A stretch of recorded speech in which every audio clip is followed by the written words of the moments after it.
Guys, అంతర్జాలం గురూస్కి స్వాగతం.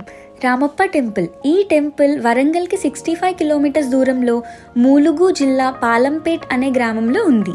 ఈ గుడి యొక్క ప్రత్యేకత మొదటిగా చెప్పుకోవలసినది వాటి ఆర్కిటెక్చర్.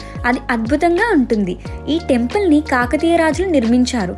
ఈ టెంపుల్ అసలు పేరు కాకతీయ రుద్రేశ్వర దేవాలయం, కానీ ఈ దేవాలయం ప్రధాన శిల్పి రామప్ప పేరుతో రామప్ప గుడిగా ప్రత్యేకత పొందింది. అలా శిల్పి పేరు మీద ఉన్న దేవాలయం బహుశా భారతదేశంలో ఇదే ఒకటి కావచ్చు. శిలాశాసనం ద్వారా ఈ టెంపుల్ ని క్రీస్తు శేక 1213లో నిర్మించినట్లు తెలియచున్నది. జూలై 25, 2021లో యునెస్కో వరల్డ్ హెరిటేజ్ సైట్స్ లో హోదా దక్కింది. ఈ దేవాలయం గర్భగుడిలో ఎత్తైన పీఠంపై నల్లని నునుపు రాతితో చెక్కిన పెద్ద శివలింగం ఉంటుంది.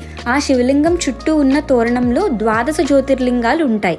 ఆ గర్భగుడిలో ఉన్న శివలింగం చూడటానికి 2 కళ్ళు సరిపోవు, అంత అద్భుతంగా ఉంటుంది. ఈ షాట్లో రామప్ప ఆర్కిటెక్చర్ అంతా చెప్పడానికి అవ్వటం లేదు. నెక్స్ట్ షాట్లో చెప్తాను. ఈ షాట్ నచ్చితే please like, share and subscribe. Notification video పెట్టిన వెంటనే రావాలి అంటే please click on the bell icon. See you guys, bye.